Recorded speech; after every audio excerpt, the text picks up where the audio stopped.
That's like still embarrassing to me. I'm like 23 and I'm like, oh God, poor small sweet Chloe. Hey guys, I am Dove Cameron, here to answer 17 questions with 17.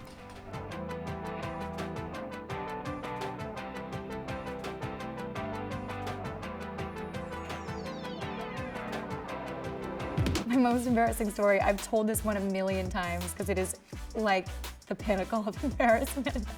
I'm so happy it happened to me because it taught me humility at a young age and how to laugh at myself truly, but I was doing a musical in my like super small town. I was in the background and there's like a portion of the musical where everybody like freezes and the spotlight goes on the lead, who was not me. And she like sings in a moment, like time is standing still and everything is in blackness, but you can still like see people. And we had done the show so much that, I don't know if you've ever done something a million times, you just like kind of forget that you're doing it. And there was a reviewer there that night, which is funny because like, you know, why would my super tiny small town have a reviewer? I don't know. But we did, and he was like our one big person. He was like, oh my God, he's coming, he's coming. It was like the biggest deal. We were all thinking about it all day long. Makes me laugh. One of my best friends was in the show with me and she was backstage and she started like crumping when we were all supposed to be frozen out of habit. I don't know, it was like she like enticed me to crump on stage when everybody else was standing completely still. And I really went for it, I went all out. And I got an honorable mention in the local paper. It's not anywhere, you can't find it, I've tried.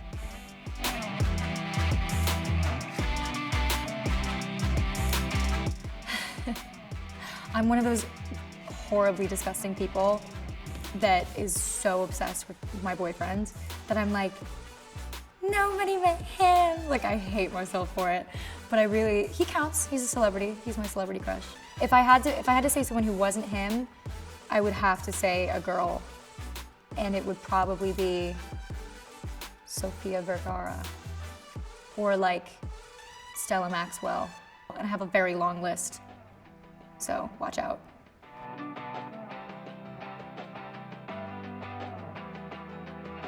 First date wasn't really a date, but it was the first time I went out with Thomas.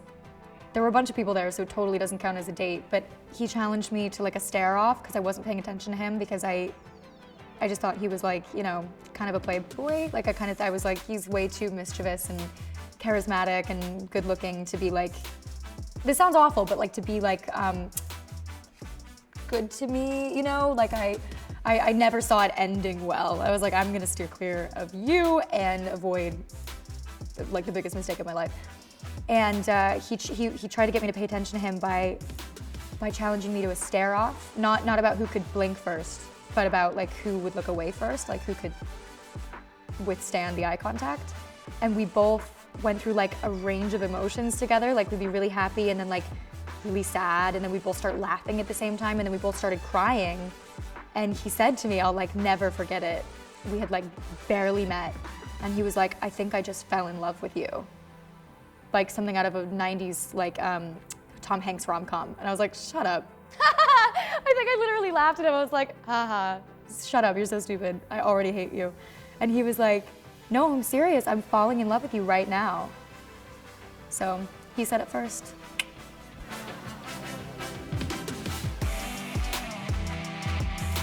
The first one that comes to mind is, who is that girl I see? I don't know if that's like my definitive answer, but that's the one I'd go with tonight if I was doing karaoke with you.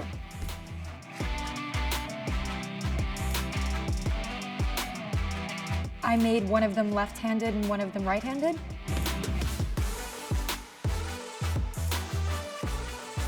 So many things. It's funny because when I was younger, I just had a crush on everyone. Like I just fell in love every day. A story of like sheer embarrassment that I still recall.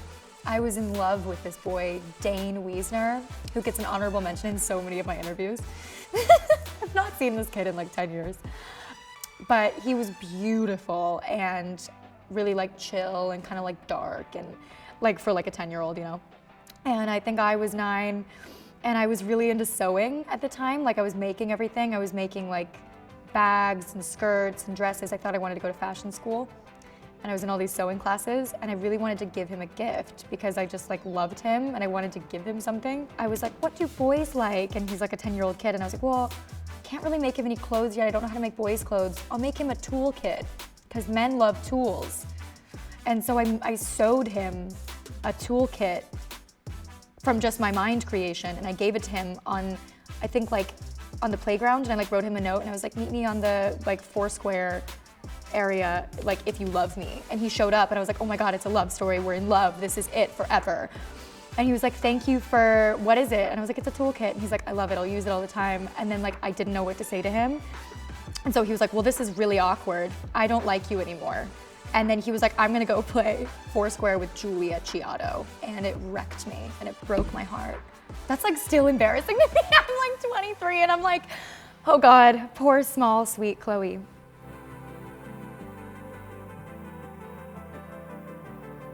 Being alive. Being alive. I also really love A New Life from Jekyll and Hyde, Lucy's Ballad.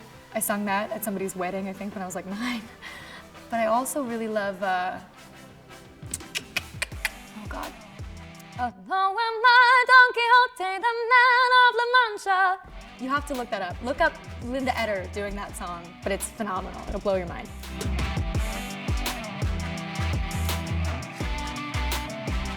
I want to see Phil of the Future rebooted because it was my favorite. I mean, I probably have said a million different things. I think Wizards was my favorite at one point. That's So Raven was my favorite at one point. But like Phil of the Future has this weird special place in my heart because I had such a crush on Ricky Ullman that the whole concept was phenomenal. Like I remember an episode where he like made food or like he like squeezed a burger out of like a tube or something and it like puffed up and I was like, that's the kind of future I want to live in. I don't know if she considers herself a YouTuber or an influencer, but in terms of beauty, I would say Blair St. Clair off of RuPaul's Drag Race. Girl, you are so beautiful and so talented, and I want you to adopt me. That's my answer. That came to me really quick. That's how you know it's real. That's a difficult question because I love Mother Gothel so much. I think I'd love to be Dove Gothel. So what a great name. But I don't know if I'd like actually want to be her daughter, if that makes any sense. I mean, they're all pretty like negligent parents. Probably Mother Gothel. Maybe, I mean, I don't know if Hades counts because he's like a Greek god. You know, I was always kind of like, does he count as a Disney villain? Because he's so like precedes Disney. I don't know, they're all great. They're all amazing. I was always a fan of the villains.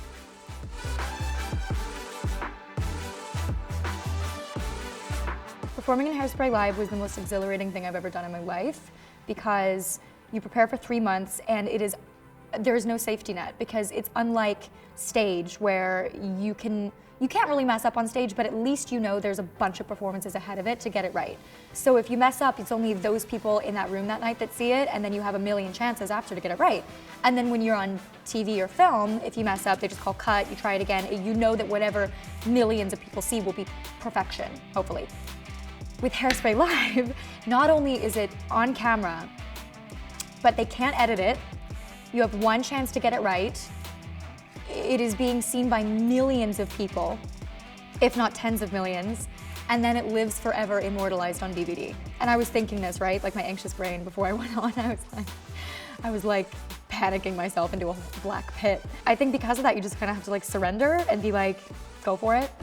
And you do, and it's like the most fun. And I blacked out, I don't remember it, so thank God I can watch it. And then on stage, it's, you know, it's also exhilarating, and you have this like amazing relationship with the audience. That's what's fun, is you can kind of like develop a rapport because no two audiences are the same. So like in Clueless, it was like one night the audience was like really not my friend, and like we weren't on the same wavelength. And then like the next night it would be like everyone was your friend, and you develop, like you kind of change your sense of comedy and timing to fit what they're responding to. It's like this amazing give and take, so.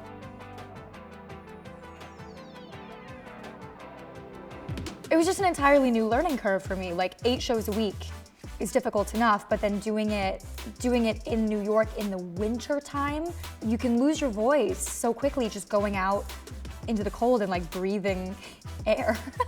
you can like never eat enough food because the cardio that is like just running a Broadway show, like constantly going up and down stairs, because even when you're not on stage, the reason you're off stage is because you're doing a costume change in like under 2 seconds, and you know, it's like a sport. It's like you become an athlete on this Broadway schedule.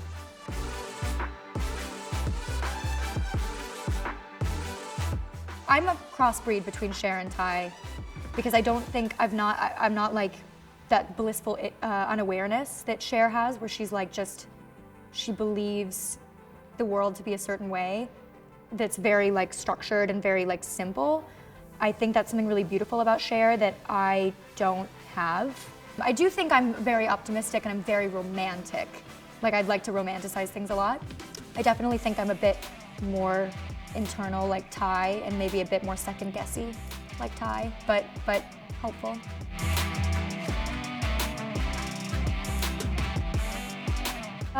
Costume I've loved is my main Descendants 3 costume, my like hero outfit. It's my favorite thing I've ever worn. I feel like I'm in Tron. I feel like I'm Olivia Wilde in Tron, which is who I've always wanted to be and who I see myself as in my wildest dreams. So that's my favorite. I feel like a video game character.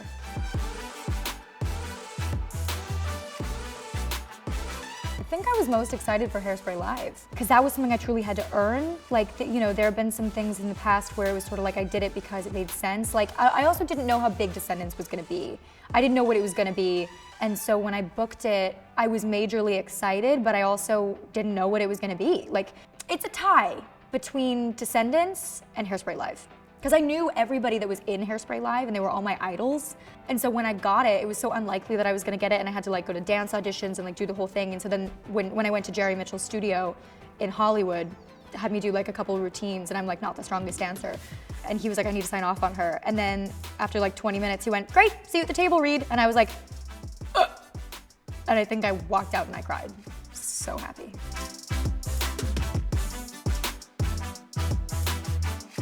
Maleficent is truly unnerving. She's like, something's wrong with her. Like, I feel like there are the other villains that are kind of like charming, off kilter, or a bit like wacky, whereas Maleficent is like not a human.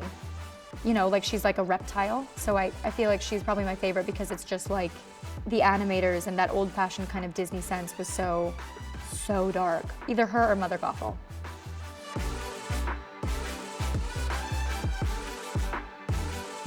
Secret talents. I can do the wave with my eyebrows. But I think that was in the Liv and Maddie theme song, so I think that's not secret. I can turn my hand all the way around, like on a flat surface, like something out of The Grudge. I actually have really good rhythm, like I can rap really well. Don't ask me to do it because it's embarrassing, but I can. My shot percentage with basketball, super high. Thank you guys so much for watching and putting up with me. And you can see me as Mal in Descendants 3, coming soon to Disney Channel. For more videos like this, subscribe to 17's YouTube channel.